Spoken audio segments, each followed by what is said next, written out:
Dallas really on edge this morning. A new chapter this morning in the battle against Ebola.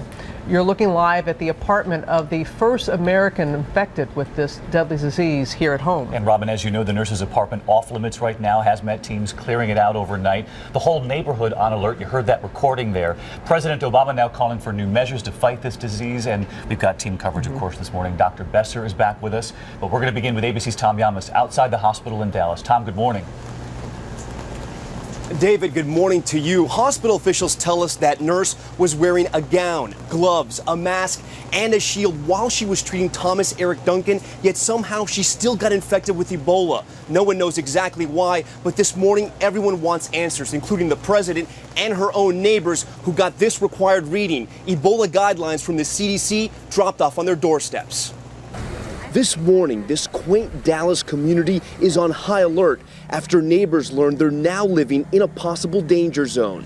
Please be advised that a healthcare worker who lives in your area has tested positive for the Ebola virus. That automated call followed by a swarm of hazmat teams working through the night to clear out, tape off, and decontaminate the apartment of that still unidentified nurse, the first person to contract Ebola inside the United States. Definitely it's scary being in Dallas, but then when it's like right here. The nurse had been caring for Thomas Eric Duncan before he died from the virus on Wednesday. She's now in isolation at that same Texas hospital after driving herself to the emergency room to report a low-grade fever on Friday. That healthcare worker is a heroic person who provided care to Mr. Duncan. While the hospital says it was careful to follow all CDC guidelines, they admit sometime during Duncan's 11-day stay, there was a mistake. President Obama now demanding the CDC investigate how the breach occurred, as health officials fear this nurse may not have been the only one.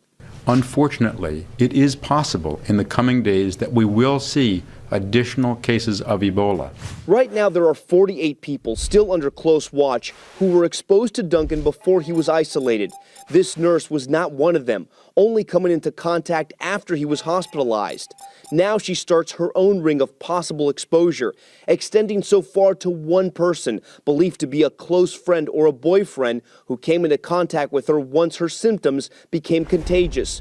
Her dog also being monitored as officials try to determine the transmission threat posed by animals.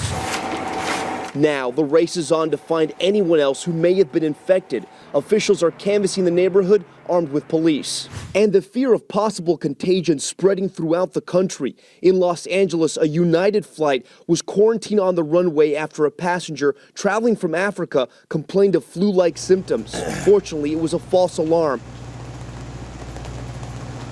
And Ebola is taking its toll on this hospital in Dallas in several ways. Ambulances will no longer bring new patients here because of a staffing issue. This, as the CDC says, more cases are likely.